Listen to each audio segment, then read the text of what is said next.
Coastal Kannada ವೀಕ್ಷಿಸುತ್ತಿರುವ ಎಲ್ಲ ಸ್ನೇಹಿತರಿಗೂ ನಮಸ್ಕಾರ. ಕೋಸ್ಟಲ್ ಕನ್ನಡದ ಮತ್ತೊಂದು ವಿಡಿಯೋಗೆ ಸ್ವಾಗತ. ಇವತ್ತಿನ ವಿಡಿಯೋದಲ್ಲಿ ನಾವು ನಿಮಗೆ ಡೆವಿಲ್ ಸಿನಿಮಾದ ಅಪಪ್ರಚಾರದ ಬಗ್ಗೆ ಒಂದಿಷ್ಟು ಮಾಹಿತಿ, ಒಂದಿಷ್ಟು ಅಪ್ಡೇಟ್ಸ್ ಗಳನ್ನ ನಿಮ್ಮ ಮುಂದೆ ನಾವು ಪ್ರಸ್ತುತಪಡಿಸ್ತಾ ಇದ್ದೀವಿ. ಈ ಸಿನಿಮಾ ಹಾಗಿದೆ, ಈ ಸಿನಿಮಾ ಹೀಗಿದೆ, ಹಾಗಿರ್ಬೇಕಾಗಿತ್ತು, ಹೀಗಿರ್ಬೇಕಾಗಿತ್ತು ಅಂತ ಒಂದಿಷ್ಟು ಮಂದಿ ಪುಂಗಿ ಉತ್ತಾ ಹೋಗ್ತಾ ಇದ್ದಾರೆ. ಯಾರೆಲ್ಲ ಈ ಪುಂಗಿ ಉತ್ತಿದ್ದಾರೋ ಅವ್ರು ಯಾರು ಕೂಡ ಸಿನಿಮಾವನ್ನ ವೀಕ್ಷಣೆ ಮಾಡಲಿಲ್ಲ. ಯಾರೊಬ್ಬ ವಿಮರ್ಶಕ ಈ ಸಿನಿಮಾ ಚೆನ್ನಾಗಿಲ್ಲ ಅಂತ ಹೇಳ್ದ, ಅದನ್ನೇ ಇಟ್ಕೊಂಡು ಇವನೇ ಸರತಿ ಸಾಲಿನಲ್ಲಿ ನಿಂತು 400 ರೂಪಾಯಿ ಕೊಟ್ಟು ಫ್ಯಾನ್ ಶೋನಲ್ಲಿ ಸಿನಿಮಾವನ್ನ ವೀಕ್ಷಣೆ ಮಾಡಿದಂಗೆ ಹೇಳ್ತಾ ಇದ್ದಾನೆ. ಹಾಗನ್ನ ಮಾತ್ರಕ್ಕೆ ಈ ಸಿನಿಮಾ ವೀಕ್ಷಣೆ ಮಾಡಿದ 100ಕ್ಕೆ 100 ಮಂದಿ ಕೂಡ ಸಿನಿಮಾ ಇಷ್ಟ ಆಗ್ಬೇಕಾಗಿಲ್ಲ. ಒಂದಿಷ್ಟು ಮಂದಿಗೆ ಇಷ್ಟ ಆಗದೆ ಇರ್ಬೋದು. ಇಲ್ಲಿ ನಾನು ಈ 3 ವಿಚಾರಗಳನ್ನ ನಿಮ್ಮ ಮುಂದೆ ನಾವು ಪ್ರಸ್ತುತಪಡಿಸಲೇಬೇಕು. ಈ ಸಿನಿಮಾವನ್ನ ವೀಕ್ಷಣೆ ಮಾಡಿ ನನಗೇನೆ ಒಂದಿಷ್ಟು ಅಸಮಾಧಾನ ಇತ್ತು, ಆದ್ರೆ ಅದಕ್ಕಿಂತ ಹೆಚ್ಚಾಗಿ ಒಂದಿಷ್ಟು ಗೊಂದಲಗಳು ಕೂಡ ಇತ್ತು. ದರ್ಶನ್ ಅವರನ್ನ ಇನ್ನೂ ಕೂಡ ಬಳಸ್ಬೋದಿತ್ತು, ಸಿನಿಮಾದಲ್ಲಿ ಏನೋ ಒಂದು ಬೇಕು ಅಂತ. ಅದು ಏನಂತ ಗೊತ್ತಾಗ್ತಾ ಇಲ್ಲ. ಹೆಂಗಾಗಿದೆ ಗೊತ್ತಾ, ಈ ಗಡ್ಬಡ್ ಐಸ್ ಕ್ರೀಮ್ ತಿಂದಿದ್ದೀರಾ? ಗಡ್ಬಡ್ ಐಸ್ ಕ್ರೀಮು ಎಲ್ಲ ಓಕೆ, ಎಲ್ಲ ಇಡ್ತಾರೆ ಐಸ್ ಕ್ರೀಮು. 4-5 ಐಸ್ ಕ್ರೀಮ್ ಇರುತ್ತೆ, ಒಂದಿಷ್ಟು ಹಣ್ಣುಗಳನ್ನ ಕಟ್ ಮಾಡಿ ಕೂಡ ಹಾಕ್ತಾರೆ. ಎಲ್ಲ ಜೋಡಿಸಿದ ಬಳಿಕ ಮೇಲೊಂದು ಚೆರಿ ಇಟ್ಟಿಲ್ಲ ಅಂದ್ರೆ ಹೆಂಗಿರುತ್ತೆ ಹೇಳಿ? ಇಷ್ಟ ಆಗುತ್ತಾ? ಇಲ್ವಲ್ಲ. ಅದೇ ತರ ಆಗಿರೋದು. ಐಸ್ ಕ್ರೀಮೇ, ಚೆರಿ ಒಂದು ಮಿಸ್ ಅಷ್ಟೇ. ಚೆರಿ ಇಲ್ಲದೆ ಅದ್ಯಾಕೋ ಹಿತ ಅನಿಸಲ್ಲ. ಇಲ್ಲೂ ಕೂಡ ಆಗಿರೋದು ಅದೇ. ಹಾಗಂದ ಮಾತ್ರಕ್ಕೆ ಒಂದಿಷ್ಟು ಪ್ರಶ್ನೆಗಳನ್ನ ನನಗೆ ನಾನೇ ಹಾಕೊಂಡೆ. ಸಿನಿಮಾ ಎಲ್ಲಾದ್ರೂ ಬೋರ್ ಆಯ್ತಾ? ಇಲ್ಲ. ಅನ್ನೆಸಸರಿ ಡೈಲಾಗ್ ಎಲ್ಲಾದ್ರೂ ಇದೆ ಅಂತ ಅನ್ಸುತ್ತಾ? ಇಲ್ಲ. ಫೈಟಿಂಗ್ ಏನಾದ್ರೂ ಬೇಡ ಅಂತ ಅನಿಸಿದ್ಯಾ? ಇಲ್ಲ. ಕ್ಲೈಮ್ಯಾಕ್ಸ್ ನ ಫೈಟ್ ಆ ಫ್ರೀಸ್ ಬರುತ್ತೆ, ಅದು ಸ್ವಲ್ಪ ಬೇಡ ಅಂತ ಅನಿಸಿತು. ಅದನ್ನು ಹೊರತುಪಡಿಸಿದ್ರೆ 3ಕ್ಕೆ 3 ಫೈಟ್ ಕೂಡ ಅತ್ಯದ್ಭುತ. ಓಕೆ ಸರಿ. ಹಾಡುಗಳು ಹೆಂಗಿದೆ? ಈ ಹಾಡುಗಳು ಸೂಪರು. ಸಿನಿಮಾ ನೋಡ್ಬೇಕಾದ್ರೆ ಎಲ್ಲ ನಿದ್ದೆ ಬಂತ? ಇಲ್ವಲ್ಲ. ಸಿನಿಮಾ ಹಿಡಿದಿಟ್ಟುಕೊಳ್ಳುತ್ತೆ. ಮತ್ತೆ ಯಾಕೆ ಸಿನಿಮಾ ಚೆನ್ನಾಗಿಲ್ಲ? ಅದೇ ಯಾಕಂತ ಗೊತ್ತಾಗ್ತಾ ಇಲ್ಲ. ಪ್ರಶ್ನಾರ್ಥಕ. ವಿಷಯ ಇಷ್ಟೇ. ವಿಷಯ ಏನಪ್ಪ ಅಂತ ಹೇಳಿದ್ರೆ, ನಾವು ಚಿತ್ರಮಂದಿರಕ್ಕೆ ಹೋಗ್ಬೇಕಾದ್ರೆ ವಿಮರ್ಶಕ ಅನ್ನುವ ಮೈಂಡ್ ನಲ್ಲಿ ಚಿತ್ರಮಂದಿರಕ್ಕೆ ಹೋಗ್ತೀವಿ. ವಿಮರ್ಶಕ ಅಂದಾಗ ಈ ಹಿಂದಿನ ಸಿನಿಮಾಗಳು, ಆ ಸಿನಿಮಾ ಹಾಗಿತ್ತು, ಈ ಸಿನಿಮಾ ಯಾಕಿಲ್ಲ ಅನ್ನುವ ಪ್ರಶ್ನಾರ್ಥಕ ಮೂಡುತ್ತೆ. ಇಲ್ಲಿ ಆಗಿರೋದು ಇದೆ. ವಿಮರ್ಶಕರ ಪಾಡು ಇದೆ. ಕಾಟೇರ ಸಿನಿಮಾ ಹಾಗಿತ್ತು, ಇಲ್ಲಿ ಹಾಗಿಲ್ವಲ್ಲ. ಕಾಟೇರ ಫ್ಯಾಮಿಲಿ ಎಂಟರ್ಟೈನ್ಮೆಂಟ್, ಇದು ರಾಜಕೀಯದಲ್ಲಿರುವಂತಹ ನೈಜ ಮುಖದ ಅನಾವರಣ. ಇಲ್ಲಿ ಅಕ್ಕ ಬಾವ, ಅಪ್ಪ ಅಮ್ಮ ಇದೆಲ್ಲ ಇಲ್ಲಿ ವರ್ಕೌಟ್ ಆಗಲ್ಲ. ಆ ಸೆಂಟಿಮೆಂಟ್ ಈ ಸಿನಿಮಾದಲ್ಲಿ ಅದನ್ನು ಹಾಕಿದ್ರೆ ದರಿದ್ರವಾಗಿ ಆಗ್ತಿತ್ತು. ಈ ಸಿನಿಮಾಗೆ ಏನು ಬೇಕೋ ಅದನ್ನ ನಿರ್ದೇಶಕರು ಕೊಟ್ಟಿದ್ದಾರೆ.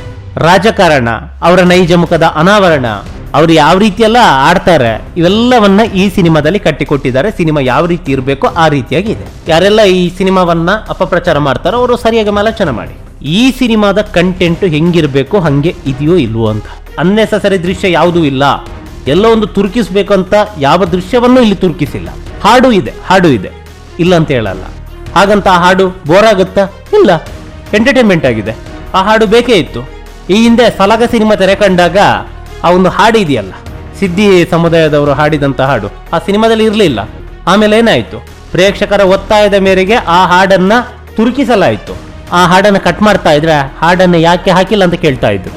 ಇರ್ಲಿ, ಆ ವಿಚಾರವನ್ನು ಪಕ್ಕಕ್ಕೆ ಇಡೋಣ, ಬೇಡದು. ಒಟ್ಟಾರೆಯಾಗಿ ಈ ಸಿನಿಮಾ ವಿಮರ್ಶಕರ ದೃಷ್ಟಿಯಿಂದ ಯಾಕೆ ಇಷ್ಟ ಆಗಿಲ್ಲ ಅನ್ನೋದಕ್ಕೆ ಇದೇ ಕಾರಣ.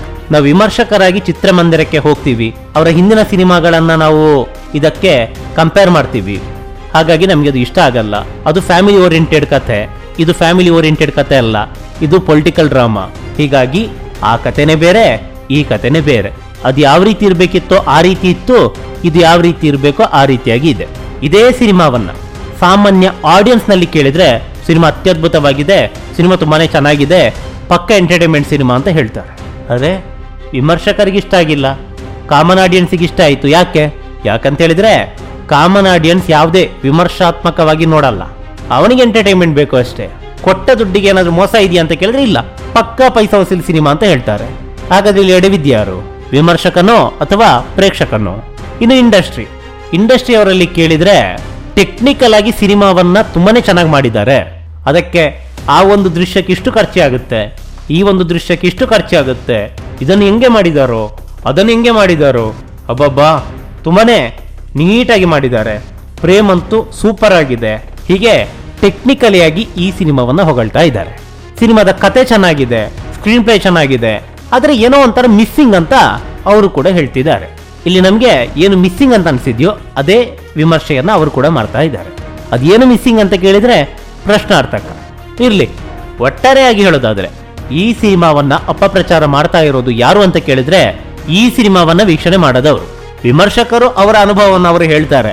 ಅದನ್ನೇ ಇಟ್ಟುಕೊಂಡು ಸಿನಿಮಾವನ್ನ ನೋಡದೆ ಕಂಡವರಿಗೆ ಇದನ್ನೇ ಹೇಳೋದು, ಸಿನಿಮಾ ಚೆನ್ನಾಗಿಲ್ಲ, ಸಿನಿಮಾ ಹಾಗಿದೆ, ಸಿನಿಮಾ ಹೀಗಿದೆ, ನೀನೇನ್ ಮಾಡಿದೆ, ನೀನ್ ನೋಡಿದ್ಯಾ ಸಿನಿಮಾನ? ಇಲ್ಲ, ಮತ್ತೇನ ಕೇಳ್ತಾ ಇದೀಯಾ? ದರ್ಶನ್ ಅವರನ್ನ ಈ ಮಟ್ಟದಲ್ಲಿ ತುಳಿಯುವಂತ ಒಂದು ಕೀಳು ಮನೋಭಾವ. ದರ್ಶನ್ ನಿಮ್ಗೆ ಇಷ್ಟ ಇಲ್ವಾ? ಸರಿ, ಬಿಟ್ಟಾಕಿ. ಇಷ್ಟ ಇಲ್ಲದನ್ನ ಏನಕ್ಕೆ ಪದೇ ಪದೇ ಹೇಳ್ತೀರಾ? ಇಂಥ ಹಲ್ಕ ಬುದ್ಧಿ ನಿಮ್ಗೆ ಏನಕ್ಕೆ? ದರ್ಶನ್ ಇಷ್ಟ ಇಲ್ವಾ?